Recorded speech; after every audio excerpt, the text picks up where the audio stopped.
Bien, donc par territoire, pour moi, un territoire, c'est des acteurs qui collectivement construisent du projet sur un espace commun. Cet espace pouvant être délimité ou pouvant ne pas être délimité de manière formelle et matérielle. Après, les auteurs principaux qui nourrissent ma réflexion, je remonterai assez loin, Olivier de Serres sur certains aspects, notamment sur le ménage des champs. Après, de manière plus récente, Roupnel sur l'histoire des territoires, notamment territoires ruraux. Ensuite, des gens comme Augier, Lévy sur des questions de lieux. Et puis, par rapport aux questions d'acteurs, des gens comme Gumuchian, alors c'est un grenoblois, Gumuchian, Frémont. Voilà, et puis ensuite, sur les questions de relations territoriales, Martin Vanier, voilà, de Grenoble. Après, le socle conceptuel de la réflexion autour de la notion de territoire, oui, c'est ça. Socle conceptuel, c'est, je dirais, le constructivisme et la géographie structurale sur certains aspects. Et puis toutes les questions liées je dirais, aux relations d'acteurs, à toutes les questions liées à la médiation. Alors ça rejoint les axes d'analyse autour de la question du territoire. Axe d'analyse autour de la question du territoire et toutes les questions liées à la géographie structurale. C'est l'ordre des choses, on peut dire, sur un espace, par rapport à son histoire, par rapport au milieu biophysique et aux sociétés qui vivent dessus. Après, donc ce qui veut dire qu'après, les axes d'analyse, eh bien, c'est à la fois le paysage médiateur, comme résultante des relations entre une société humaine et son environnement. Donc ça c'est peut-être l'aspect. Et puis ensuite sur toute la question des relations entre acteurs, les questions de l'apprentissage collectif, c'est comment des acteurs construisent ensemble et co-construisent sur un territoire où se donne une compétence commune ou collective sur ce territoire et sur leur milieu de vie à travers le territoire. Avec aussi toute la question liée la question du local et du global, c'est-à-dire aussi comment ne pas s'enfermer dans l'analyse d'un territoire et voir ses liaisons, ses relations avec la globalité dans laquelle se trouve un territoire. Et puis également peut-être une réflexion sur aussi, est-ce qu'un territoire est délimité, pas délimité? Est-ce qu'il peut y avoir des territoires construits autour de marqueurs, autour d'objets frontières? Alors bon, cette notion d'objet frontière est à prendre de mon point de vue avec des pincettes, mais enfin comment justement, au-delà est-ce qu'on a besoin de limites pour construire du territoire? Et aujourd'hui, on s'aperçoit que sur ces questions-là, il n'y a pas effectivement de questions, de réponses, qu'il y a plutôt débat, et c'est peut-être un des débats importants de la géographie d'aujourd'hui. Après, sur quel type de recherche appliquée s'appuient vos réflexions théoriques autour de la notion de territoire? Alors les recherches appliquées, je vois que j'ai de l'avance sur donc on peut faire des commentaires off, oui, dans la méthode Tex Avery, on peut sortir du dessin animé. Oui,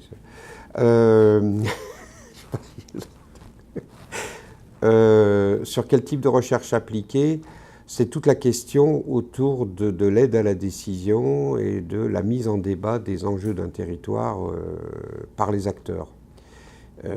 Donc autour de deux questions, alors je dirais que là les recherches appliquées ont porté sur plusieurs domaines. C'est comment favoriser une démarche patrimoniale dans une démarche d'aménagement, c'est-à-dire amener les acteurs ou favoriser le fait que les acteurs se sortent de l'immédiateté pour s'inscrire dans le temps long du territoire par rapport à leurs analyses. Et ensuite, comment justement ils sortent aussi d'une analyse, quels sont les potentiels et quels sont les atouts, contraintes du territoire, pour aller vers qu'est-ce qui fait valeur. Ce n'est pas antinomique ou contradictoire avec l'approche des potentiels. Je dirais que c'est une approche complémentaire sur laquelle, puisque c'est de la recherche appliquée, sur laquelle on travaille aujourd'hui, et avec aussi toute cette question qui est sous-jacente de la médiation et de justement comment on peut produire des outils qui permettent de favoriser ce débat et de poser les termes du débat avec des termes appropriés par tous ou dont le sens est le même pour tous. Ça ne veut pas dire que tous ont le même point de vue sur les objets du débat, mais que tous les acteurs parlent de la même chose quand ils posent le débat. Donc ça veut dire que voilà, ça c'est type de recherche appliquée sur lesquels aujourd'hui il me semble qu'il y a des questions importantes par rapport au sujet qui me préoccupe, avec derrière toute la question effectivement des outils, de l'observation et de la manière dont on formalise les observations et les analyses faites sur un territoire.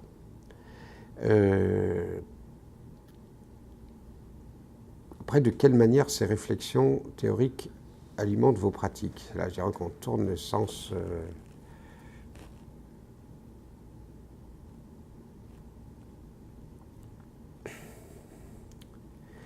Alors, les réflexions théoriques, peut-être effectivement... de quelle manière alimentent-elles vos pratiques? Eh bien, peut-être effectivement dans l'attention portée dans les pratiques, parce que ça n'est pas une tendance naturelle, je dirais, ou spontanée, à amener de l'écoute dans le travail entre les acteurs ou dans les partenaires,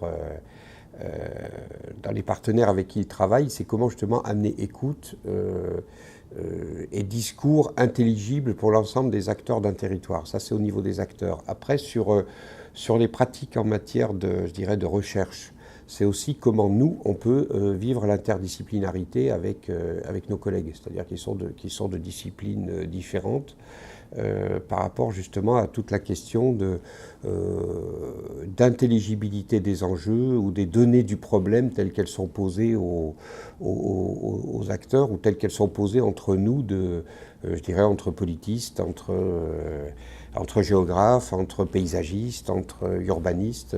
Voilà, comment effectivement on peut avoir identifier des objets transferts qui nous permettent ou interfaces qui nous permettent de travailler ensemble et de pouvoir parler des mêmes choses. Donc, sachant que effectivement la réflexion théorique de la nécessité de la pluridisciplinarité dans le travail de la construction territoriale, enfin, où les processus de construction territoriale peuvent paraître importantes. Après, sur la question effectivement de tout le développement territorial, alors je dirais aussi bien d'intervention en tant qu'acteur qu'accompagnement d'acteurs.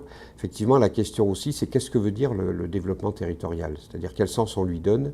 Est-ce que c'est forcément travailler dans la spécificité, dans la co-construction, ou est-ce que ça peut être par moment simplement décliner dans un territoire ou dans un espace des principes ou des processus qui peuvent être de domaine plus large? Alors la publication la plus représentative de votre conception théorique. Publication personnelle ou d'autres? Non, personnelle.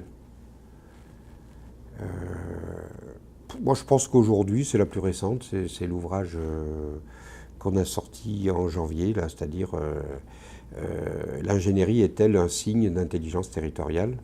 Parce qu'effectivement, je pense qu'on y retrouve à la fois les questions en matière de fondement du développement territorial et puis de la manière dont les processus cognitifs des acteurs peuvent permettre ou pas de construire du territoire et comment l'ingénierie peut accompagner ces processus-là.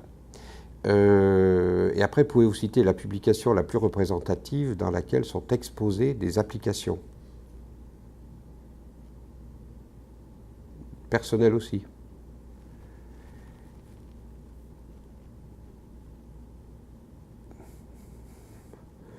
Publication Montagne Med sur démarche patrimoniale d'aménagement où effectivement il y a de présenter un travail fait avec 6 territoires dans une démarche de recherche-action sur comment travailler sur ce qui fait valeur et pas uniquement sur ce qui fait potentiel. Donc c'est à Montagne Med dont je ne me rappelle plus le titre. Donc, parce qu'il n'y avait pas que mon article qui était plutôt sur justement tout ce qui était technique de l'information et de la communication et développement territorial. Donc c'est le dernier Montagne Med. Voilà, voulez-vous faire des remarques ou des commentaires? Non, ça va.